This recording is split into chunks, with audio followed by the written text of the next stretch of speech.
Okay. Okay. So now I'm sharing the screen. Let me know if it is visible. The screen is visible to you? Yes. Okay.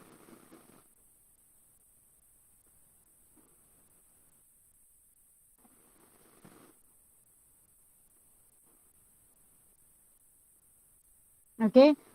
So I think we have completed our seventh lesson, right? Seventh lesson complete केलेला आहे आपण.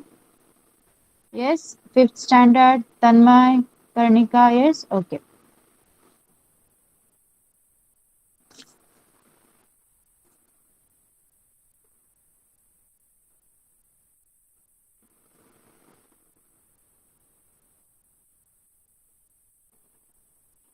Yes. Now we'll be starting with our lesson number 8, that is beginning of settled life. Okay.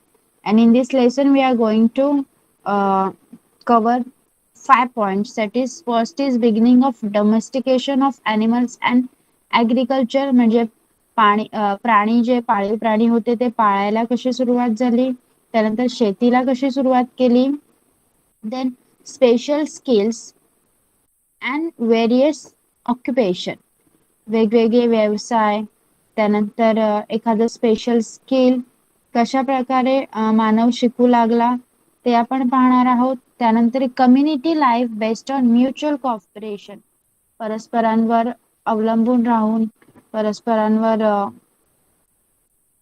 Depend राहून community life म्हणजे सामाजिक जीवन कशा प्रकारे मानव जगू लागला ते आपण पाहणार आहोत.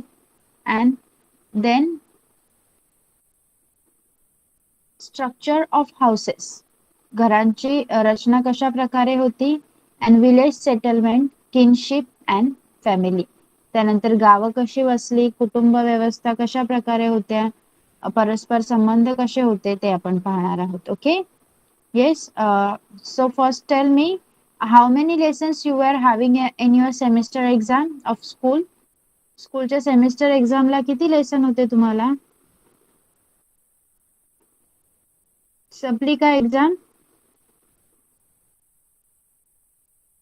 फिफ्थ स्टँडर्ड अनिकेत 6 लेसन होते. ओके. आर्यला 6 आणि तन्मय तुला? तन्मय कर्णिका, तन्मय 5. कर्णिका अनिकेत ऑल्सो 5. पोर्शन नाही दिलाय. तुझी सेमिस्टर एक्झाम नाही झाली अजून? नाही मॅम, आताच आमची स्कूल सुरू झालीये. ओके. ऑनलाईन पण नव्हतं आमचं काहीच. ऑनलाईन पण नव्हते शिकवत का? नाही. Okay fine.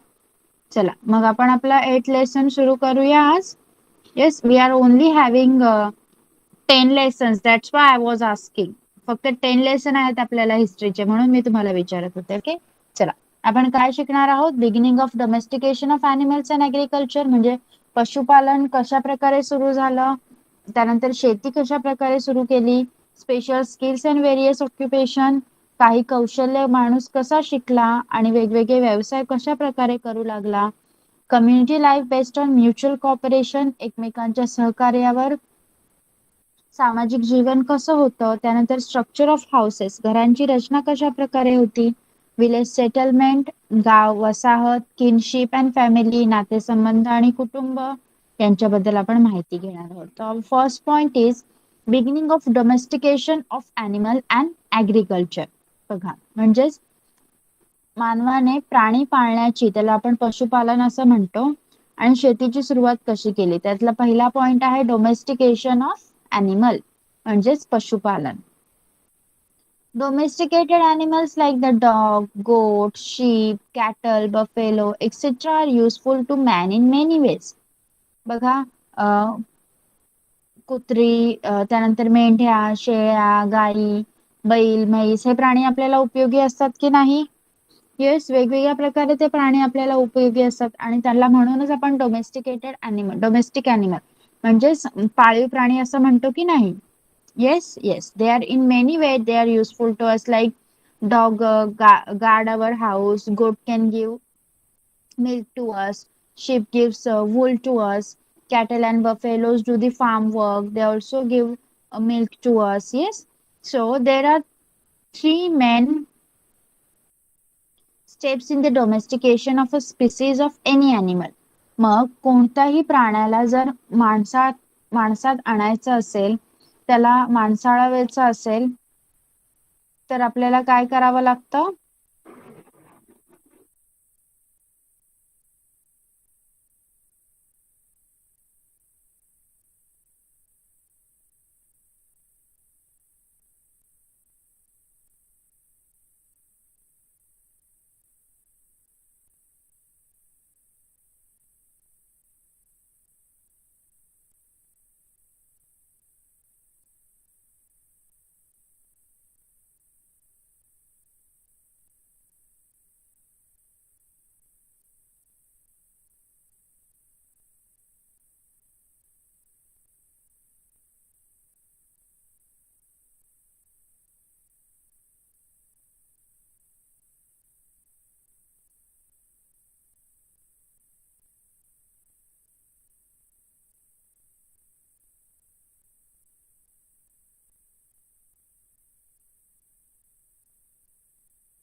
Okay, now I am audible.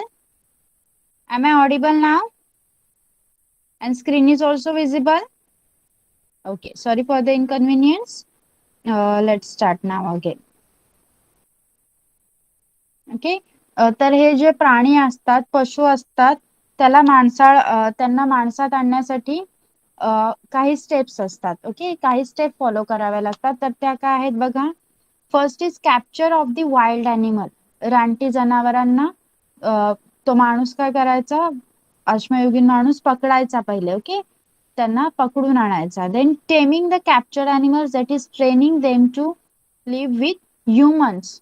मग नंतर त्यांना काय करायचं, त्यांना ट्रेनिंग दिली जायची. आपण एखादा प्राणी पाळलो, तर पाळला, समज कुत्रा मांजर आपल्या घरात आणलं, तर आपण त्यांना काहीतरी गोष्टी शिकवतो ना आपल्या घरातल्या.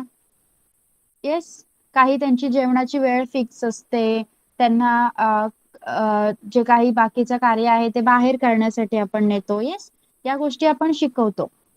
मग आपण काय करतो, त्या जनावरांना माणसांसोबत राहायला शिकवतो. That is the taming. Then third part is obtaining useful material like milk etc from them and training them to work for humans as beast of burden. मग त्यांच्याकडून काही आपल्याला उपयोगी असणारे पदार्थ मिळवणे, जसं की मिल्क, दूध. ओके, आणि त्यांच्याकडनं कष्टाची कामे सुद्धा करून घेणे. हे 3 प्रकार असतात, या 3 पायऱ्या असतात, 3 हे टप्पे असतात. ओके, जे आपण फॉलो करत असतो. Okay, understood till here? इथपर्यंत समजलं सगळ्यांना? येस.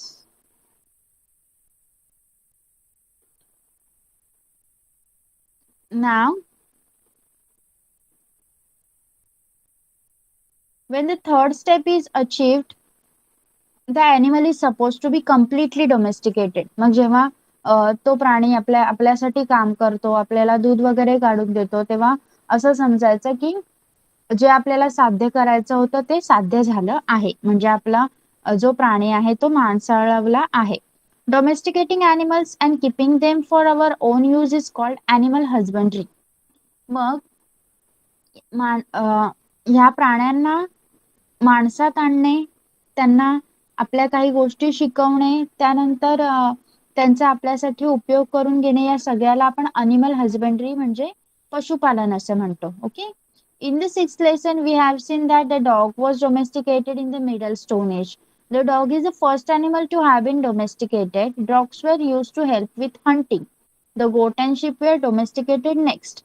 मग आपण आपल्या 6th लेसन मध्ये आपण ऑलरेडी शिकलो आहोत की मध्याश्म युगातला जो माणूस होता, मिडल स्टोन एज मधला जो माणूस होता, तो काय करायचा, त्याने कुत्रा पाळला होता. ओके, कुत्र्याला माणसाळवलं होतं, आणि हा कुत्रा त्याने पाळलेला कुत्रा म्हणजे पहिला प्राणी. मग शिकार करताना तो कुत्र्याचा उपयोग कशासाठी करायचा, शिकार करण्यासाठी करायचा. त्यानंतर कुत्र्यानंतर त्याने मेंढ्या आणि शेळ्या पाळायला सुरुवात केली होती. देन ऍग्रिकल्चर, शेती. पहा, archaeological evidence is available to show that agriculture first began about 11,000 years ago in Israel and Iraq. असं सांगण्यात येतं की 11,000 वर्षापूर्वी इस्रायल आणि इराकमध्ये शेतीचे पुरावे मिळाले होते. Okay. Woman are credited to have started cultivation, आणि शेतीची सुरुवात स्त्रियांनी केली होती असं मानलं जातं. They might have use pointed stick to sow seeds. मग त्यांनी बिया पेरण्याचं काम कशाच्या आधाराने केलं असेल, टोकदार काठीच्या आधाराने केलं असेल असं मानतात. Woman in some tribes still sow seeds by this method. In order to help dig deeper into the soil, the stick was weighed using a perforated stone. बघा, मग आता सुद्धा काही आदिवासी जमाती आहेत, त्यांच्यामधील स्त्रिया धान्याची पेरणी करताना काठीचा वापर करतात. मग यासाठी काय करतात, जी काठी पेरणीसाठी वापरली जाणार आहे त्या काठीच्या टोकाला काही असं थोडं वजन लावतात, जेणेकरून जमिनीत ती काठी खोलवर जाईल, आणि त्यांना दगड सुद्धा बसवलेलं असतं.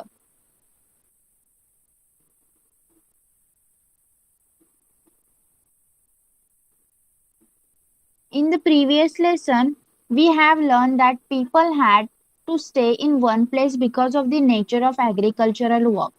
आपण मागच्या लेसन मध्ये काय पाहिलं होतं की शेतीच्या कामांमुळे लोकांना बहुतेक काळ एकाच ठिकाणी राहायला लागायचं. Agricultural production increased considerably after the plough pulled by animals came into use. मग नंतर जेव्हा प्राणी नांगर ओढायला लागले तेव्हा शेतीच्या उत्पादनात वाढ झाली. बघा, ही आहे ती पद्धत ज्यामध्ये बी पेरणीचं काम अशा प्रकारे केलं जायचं. ओके. त्यानंतर ही आहे ती स्टिक जी सोविंगला वापरली जायची, आणि अशा प्रकारे हे चित्र दाखवत आहे आपल्याला की माणूस नांगरणीसाठी प्राण्यांचा वापर करू लागलेला. Agriculture became the main source of livelihood. आता शेतीच ही जास्त प्रमाणात उत्पन्न मिळवण्यासाठी, जगण्यासाठी शेतीच हे एक साधन बनलं, प्रमुख साधन बनलं. Now people begin to worship nature and various deities for good crops. मग आता शेतीचं उत्पादन वाढावं यासाठी लोक काय करावे लागले, निसर्गाच्या शक्तींची, देवदेवतांची प्रार्थना करू लागले, त्यांची आराधना करू लागले. Essential things like sharing of agricultural tasks and water resources and the security of the village settlement gain importance. मग शेतीची कामे, पाण्याचं वाटप या सगळ्याची आधारित जी कामे होती ती एकमेकांकडे सोपवली जाऊ लागली. त्यानंतर people in the village settlement established some rules and customs to manage these things. Thus, the social system based on agriculture came into existence. मग गावातील लोकांनी काय केलं, ते एकमेकांकडे ही कामे सोपवायला जाऊ लागले. त्यामुळे काय झालं,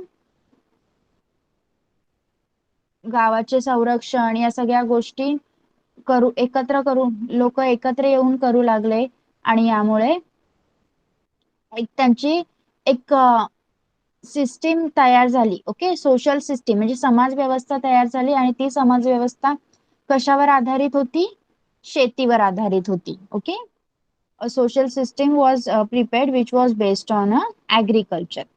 Yes, understood about 8.1 domestication of animal and agriculture समजलाय, पशुपालन आणि शेती समजलाय का, 5th standard.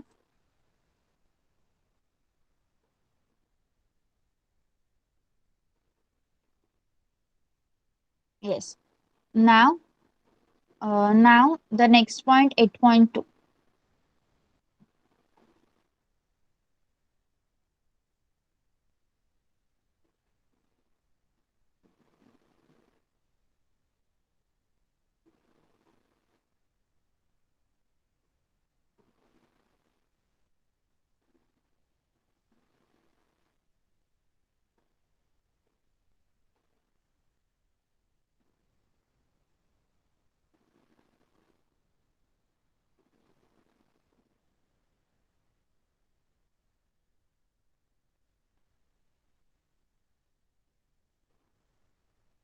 Special skills and various occupation म्हणजे खास कौशल्य आणि विविध व्यवसाय. बघा, in the times before agriculture, people obtained food such as meat, fruits, and roots by hunting and gathering, but could not store it for a long time. Therefore, all the men and women in the community were continuously engaged in getting food.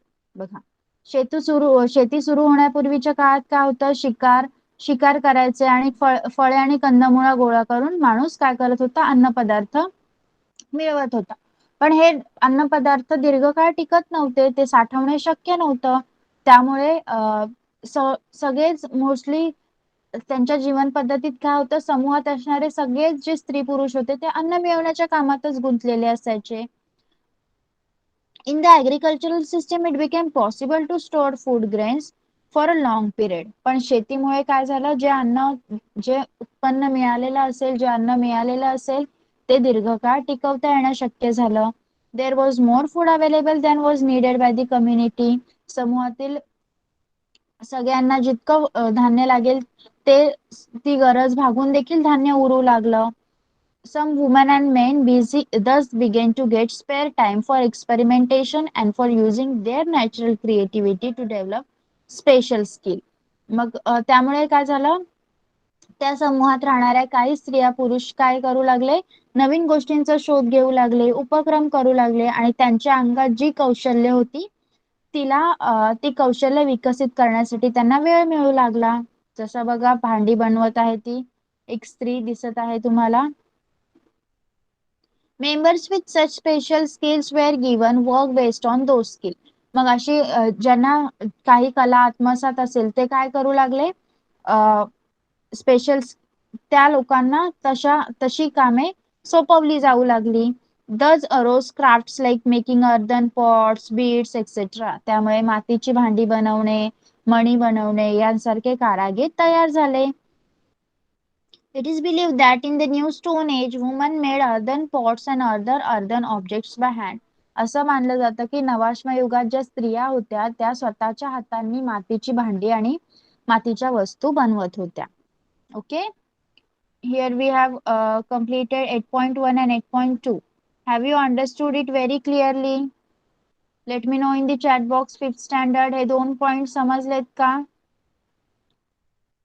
Yes. मग आता ह्याच्यावर based तुमचा question number 2 आहे. बघा, question number 2 is based on this only. या 2 point वरच based आहे. हा आहे तुमचा question number 2. Answer the following question in brief. What are the 3 main steps in processing of domesticating a wild animal? प्राणीजात माणसाळविण्याच्या पद्धती, पायऱ्या कोणत्या, ते आपण शिकलो. त्यानंतर how did some people in the community become skilled craftsman? समूहातील काही लोक कारागीर कसे तयार झाले, हे आपण शिकलो. त्यामुळे या दोन्ही प्रश्नांची उत्तरं शोधा आणि लिहा. आणि after I complete with the 6th standard, मी परत तुम्हाला ही प्रश्नांची उत्तरं विचारणार आहे. Yes, okay with this? Yes. 5th standard, मी काय सांगितलं ते कळालंय का तुम्हाला? Yes, okay. Now 6th standard. 6th standard, who are there? Anuj and the next student, write your name in the chat box. Bhavesh. Okay, you both are from English medium. Bhavesh, you are also from English medium. Okay,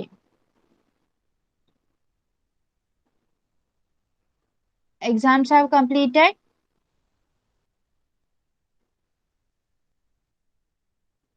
Anuj, Bhavesh, exam complete झाली?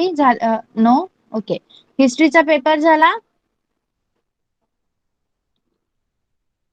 Yes. Anuj, तुझा? How was your paper? आपण सगळे lesson complete केलेले तुम्हाला होते ते? Okay, मग paper नीट लिहिला ना सगळ्यांनी? Okay. So we are going to start with your next lesson. Okay. Mm,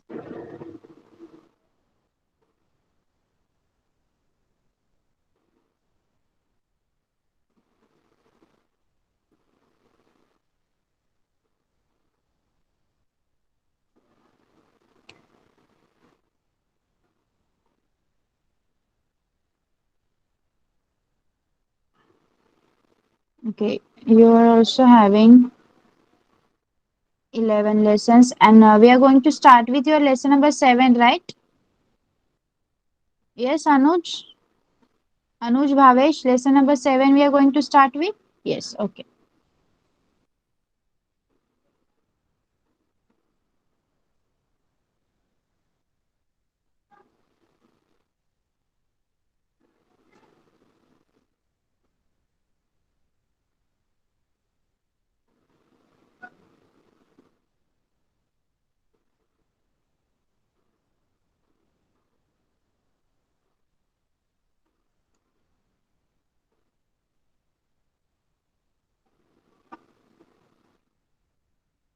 Okay. India during the Maurya period. Yes. Maurya साम्राज्याच्या वेळी मौर्य काळात भारत कसा होता ते आपण पाहणार आहोत. In this we are going to complete 2 topics. The 7.1 is the Greek empire Alexander's invasion, म्हणजे सिकंदरने आपल्या देशावर स्वारी केलेली ते. Then the Maurya empire, Maurya साम्राज्याबद्दल आपण शिकणार आहोत. Okay, see. Do you know in the 6th century BCE, a king named Cyrus had established a vast empire in Iran. This empire extended from northwest India to Rome and to Egypt in Africa. Around 518 BCE, an Iranian emperor named Darius had conquered the region to the northwest of India up to Punjab.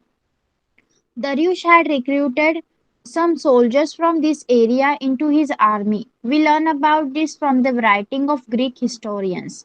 Political relations between India and Iran were established during the reign of Emperor Darius. This led to the greater exchange in the field of trade and art. Emperor Darius had introduced a uniform currency called Darik in all parts of his empire. This made trading easier. The capital city of Persepolis was built during his reign. Persepolis is in Iran. बघा. See, 6व्या शतकामध्ये काय झालेलं, इराणमध्ये सायरस नावाच्या राजाने मोठं राज्य, त्याचं साम्राज्य स्थापित केलं होतं. हे वायव्य भारतापासून रोम पर्यंत होतं आणि आफ्रिकेतील इजिप्त पर्यंत पसरलेलं होतं. इसवी सन 518च्या वेळी काय झालं, दारियुश नावाचा इराणी सम्राट भारतामध्ये आला आणि त्याने भारताचा काही वायव्येकडील प्रदेश आणि पंजाब पर्यंतचा भाग जिंकला. या दारियुशने काय केलं, बहुतेक या प्रदेशातील सैनिक आपल्या स्वतःच्या सैन्यामध्ये भरती केले. ही माहिती आपल्याला कुठून मिळते, ग्रीक हिस्टॉरियन्स कडून. जे ग्रीक इतिहासकार होते त्यांच्या लेखातून आपल्याला ही माहिती मिळते.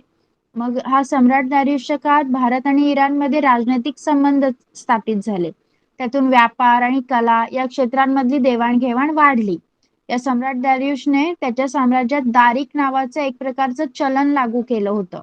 त्यामुळे व्यापार करणं खूप सोपं झालं आणि पर्सिपोलिस हे राजधानीचे शहर या सम्राट दारियुशच्याच काळात मानलं गेलं होतं आणि हे आता इराणमध्ये आहे. Okay, this was all about the information. दारिक. See, the Greek emperor Alexander's invasion. ग्रीक सम्राट सिकंदरची स्वारी. Alexander the Greek. ओके, एक लक्षात ठेवा, इंग्लिश मध्ये एम्पेरर अलेक्झांडर आहे, मराठीमध्ये त्याला सिकंदर असं म्हणतात. ओके, येस, मराठीमध्ये त्याचं नाव सिकंदर असं आहे. बघा, Alexander the Greek emperor invaded India's north western frontier in 326 BCE. Crossing the Indus, that is Sindhu river, he reached Takshashila. बघा, हा ग्रीक सम्राट अलेक्झांडर म्हणजे सिकंदर हा 326 मध्ये भारतात आला. इसवी सन 326 मध्ये भारतात आला आणि त्याने काय केलं, पहिल्यांदा सिंधू नदी ओलांडली आणि तो तक्षशिलेला पोहोचला. On the way, he met with forceful opposition from the local Indian king. He defeated them all and successfully reached the Punjab. मग त्याचा येण्याचा रस्ता सोपा होता का? नाही. त्याच्या मार्गावर बहुतेक भारतीय राजांनी त्याच्याशी लढा दिला, पण त्यांनी सगळ्यांना हरवला आणि तो पंजाब पर्यंत पोहोचण्यात यशस्वी झाला. However, in this invasion, his army had to suffer severe hardship. The soldiers were eager to go back to home. पण यावेळी काय झालं, या वेळेत सिकंदर यशस्वी झाला, पण त्यांनी जी स्वारी केली त्यामध्ये सैनिकांच्या खूप हालापेष्टा झाल्या. त्यामुळे सैनिकांना मायदेशी जाण्याचे वेध लागले होते. कधी घरी जातो असं त्यांना झालं होतं. They rebelled against Alexander and he was forced to turn back. मग त्याच्या सैनिकांनी त्याच्याच विरुद्ध बंड पुकारला आणि सिकंदरला माघार घ्यावी लागली. He therefore appointed Greek officer to administer the conquered territories. They were called satraps. He started his return journey but died on the way back in 323 BCE at Babylon. Today Babylon is in Iraq. बघा, मग नंतर काय झालं, सिकंदराला माघार घ्यावी लागली, पण भारतात त्याने जे प्रदेश जिंकले होते त्यांच्यावर कंट्रोल ठेवण्यासाठी, त्याची व्यवस्था पाहण्यासाठी त्याने ग्रीक अधिकाऱ्यांच्या नेमणुका केल्या. त्यांना सत्रप असं म्हटलं जातं. ओके, त्यानंतर तो परत गेला, पण जाताना बेबिलियन येथे 323 मध्ये, इसवी सन पूर्व 323 मध्ये तो मरण पावला आणि हे ठिकाण आजच्या इराकमध्ये आहे. Alexander's campaign led to an increase in the trade between India and the Western world. The historians who accompanied Alexander introduced India to the Western world through their writing. बघा, सिकंदर भारतात आला त्यामुळे भारत आणि पश्चिमेकडचं जग यांच्यातला व्यापार वाढत गेला. सिकंदरच्या बरोबर जे इतिहासकार होते त्यांनी त्यांच्या लेखनातून पश्चिमेकडील जगाला भारताचा परिचय करून दिला. Greek sculpture influenced Indian art, giving rise to the Gandhara school of art.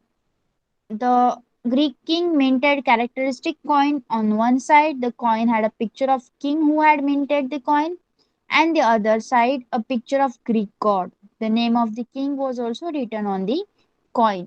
बघा, मग त्याच्यानंतर काय झालं, पश्चिमेकडील जगाला भारताचा परिचय झाला. ग्रीक मूर्तिकलेचा भारतीय कलाशैलीवर प्रभाव पडला, त्यामुळे गांधार नावाच्या कलाशैलीचा उदय झाला. ग्रीक राजांची नाणी सुद्धा वैशिष्ट्यपूर्ण असायची. त्यावर एका बाजूला ज्याने नाणं बनवलं असेल त्या राजाचं चित्र आणि दुसऱ्या बाजूला एका ग्रीक देवतेचं चित्र असायचं. आणि त्या नाण्यावर त्या राजाचं नाव सुद्धा असायचं. Alexander's coin were of the same type. अलेक्झांडरची म्हणजे सिकंदरची नाणी सुद्धा याच प्रकारची होती. Later Indian kings also started minting similar coin. मग हळूहळू भारतातील राजांनी देखील अशा प्रकारचे नाणी बनवायची सुरुवात केली. Okay. 7.1 is completed. Have you understood? Have you understood 7.1, Bhavesh and Anuj? Tell me, have you understood?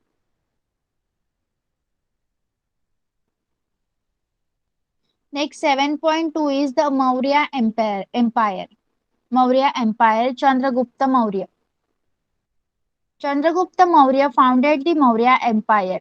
People were tired of the tyrannical rule of the Nanda, king of Magadha, Dhanananda. Chandragupta Maurya brought it to an end and established his own rule in Magadha around 325 BCE. बघा, चंद्रगुप्त मौर्याने मौर्य साम्राज्याची स्थापना केली होती. मगधचा नंद राजा धनानंद याच्या जुलमी राजवटीला लोक कंटाळले होते आणि त्याला हरवून चंद्रगुप्त मौर्याने इसवी सन 325 मध्ये मगधावर स्वतःची सत्ता स्थापन केली. He won Avanti and Saurashtra and began to extend the boundaries of his empire. नंतर त्याने अवंती आणि सौराष्ट्र सुद्धा जिंकून घेतलं आणि आपल्या साम्राज्याचा विस्तार केला. After Alexander's death, a struggle for power began among the satraps he had appointed. Seleucus Nicator was Alexander's general. He became the king of Babylon after Alexander's death. मग जेव्हा अलेक्झांडर मेला, त्याचा मृत्यू झाला, मृत्यू झाला सिकंदराचा, तेव्हा काय झालं, त्याने जे सत्रप नेमले होते ना सत्ता करण्यासाठी, त्यांच्यामध्ये लढाया सुरू झाल्या. सेल्युकस निकेटर हा सिकंदरचा सेनापती होता आणि सिकंदरच्या मृत्यूनंतर बेबीलॉनचा राजा तो झाला. He invaded the northwest frontier region of India and the Punjab. Chandragupta Maurya successfully resisted his aggression. The defeat of Seleucus Nicator led to the inclusion of the northwest region of Kabul, Kandahar and Herat in the Maurya Empire. बघा, नंतर काय झालं, त्याने वायव्य भारत आणि पंजाबवर आक्रमण केलं. मग चंद्रगुप्त मौर्याने त्याच्या आक्रमणाचा खूप प्रतिकार केला आणि सेक्युलस निकेटरचा पराभव झाला. त्यामुळे अफगाणिस्तानामध्ये असणारा काबूल, कंदाहार, हेरात हे प्रदेश देखील चंद्रगुप्त मौर्याच्या साम्राज्यामध्ये सामील झाले.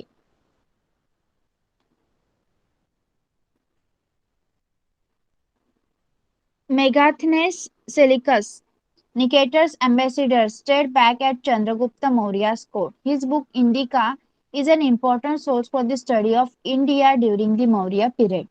मेगास्थेनिस सेक्युलस हा निकेटरचा राजदूत होता जो चंद्रगुप्त मौर्याच्याच दरबारात राहिला. त्याने इंडिका नावाचा ग्रंथ लिहिला, त्यामध्ये मौर्यकालीन भारताचं खूप छान वर्णन केलेलं आहे. There is an inscription stating that Emperor Chandragupta Maurya had built a dam called Sudarshan near Junagadh in Gujarat state. मग तिथे उल्लेख, एक असा शिलालेख आहे ज्याच्यावर उल्लेख केलेला आहे की गुजरात राज्यामधील जुनागड येथे सम्राट चंद्रगुप्त मौर्य याने सुदर्शन नावाचं धरण बांधलं होतं. According to the Jain tradition, it is believed that Chandragupta Maurya had accepted the Jain religion towards the end of his life. He abdicated the throne and spent his remaining years of Shravana Belagola in Karnataka. That was where he breathed his last. मग असं मानतात की जैन परंपरेनुसार जो चंद्रगुप्त मौर्य होता याने जैन धर्माचा स्वीकार केला आणि आयुष्याच्या शेवटी त्याने त्याचं राजपद त्यागून दिलं आणि उरलेलं आयुष्य कर्नाटकातील श्रवण बेळगोळ येथे तो राहिला आणि तिथेच तो मृत्यू देखील पावला. Okay. Then comes Emperor Ashoka. After Chandragupta renounced the throne, he was succeeded by his son Bindusara. After Bindusara's death, his son Ashoka succeeded to the throne in 273 BCE. बघा, चंद्रगुप्त मौर्याने राजपदाचा त्याग केल्यानंतर त्याचा मुलगा बिंदुसार हा मगधचा राजा झाला आणि नंतर बिंदुसारच्या मृत्यूनंतर त्याचा मुलगा अशोक हा 273 मध्ये सत्तेवर आला. Ashoka had been appointed the governor of Takshashila and Ujjain before he came to the throne. मग राजा होण्यापूर्वी अशोका हा तक्षशिला आणि उज्जैनी इथे राज्यपाल म्हणून काम करत होता. After becoming the emperor of Magadha, he launched a campaign against the state of Kalinga. Kalinga occupied the region of today's Odisha state. Emperor Ashoka conquered Kalinga.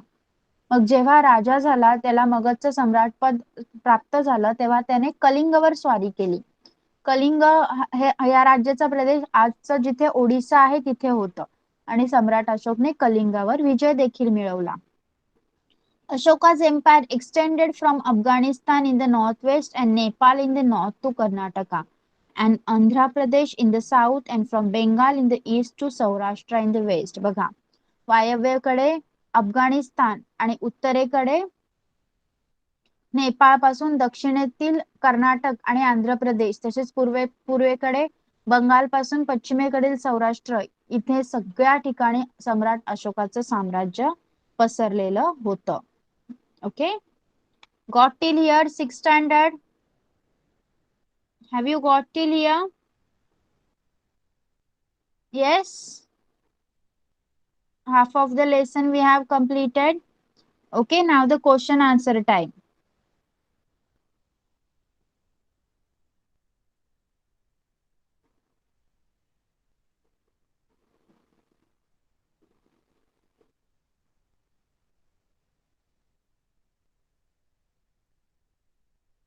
See, why did satrapas begin to fight among themselves? सत्रपांमध्ये लढाया का सुरू झाल्या?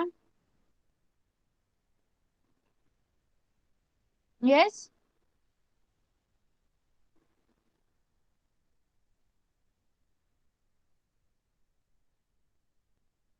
Why did they started fighting?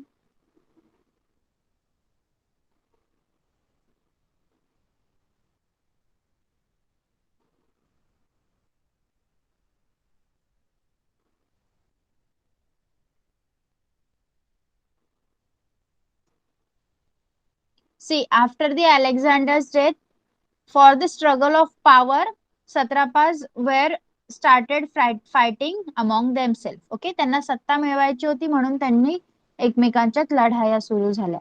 Okay, got 6th standard? Have you understood clearly whatever we have learned today? आज आपण अर्धा lesson complete केलाय. तुम्हाला समजलाय का? Yes, Anuj and Bhavesh. Okay, 5th standard 2 क्वेश्चनचे आन्सर्स कंप्लीट झालेत. Yes, Karnika, can you tell me? दोन्ही वाचून दाखवायचे आहेत. First read a question, then answer.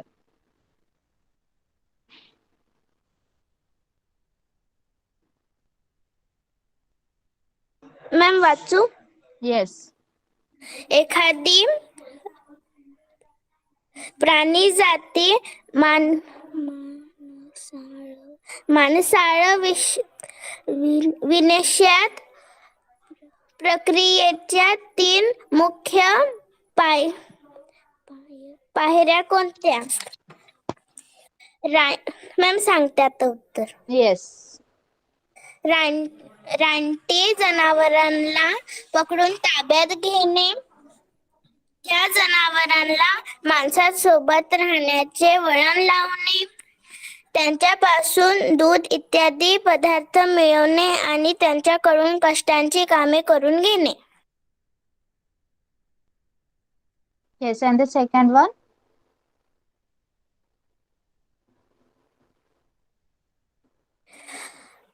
समूहातील स्त्री पुरुष कारागिरी कसे तयार झाले? समूहातील सर्व स्त्री पुरुष फक्त अन्न मिळवण्याचे कामात सतत गुंतलेले असतात. शेतीमुळे मिळवलेले स्थिरतेमुळे पिकलेले अन्नधान्य दीर्घ मुदतीसाठी साठवता येत शक्य झाले.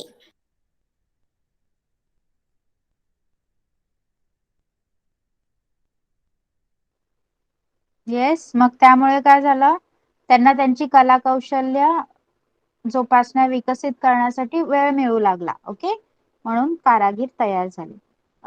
Tanmay, will you read whatever you have return?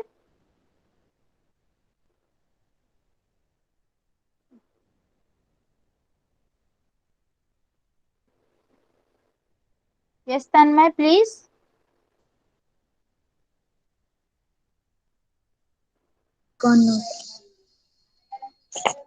Right, Read the question first and then answer. Okay. right are the three main steps in the process of domestic a wild animal. Capture of the wild animal, taming the captured animal is training them, obtaining useful materials like meat, etc. from them, and training them to work from humans and beasts of burden.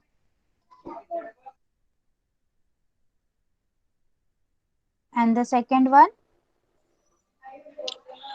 How did some people in the Bill the farmer in the village sentiment start food? They need some craftsmen from some tasks like making agriculture implements and repairing. In that time, people began to get spare time from experimentation and to develop their skill. Thus, some people in become skilled craftsmen. Okay, good. Okay. So here we have completed half of the part of both the lessons of 5th and 6th standard. Yes, and आजसाठी आपण इथेच थांबूया. Okay. Your questions regarding to this will be uploaded on your Google Classroom. Please check it over there and write it down as your homework. Okay. Now you can leave the class. Bye bye. Bye, teacher. Bye, ma'am. Bye, Bye. teacher. Bye Bye, teacher. bye. Take care. Bye, teacher. Bye. Bye bye.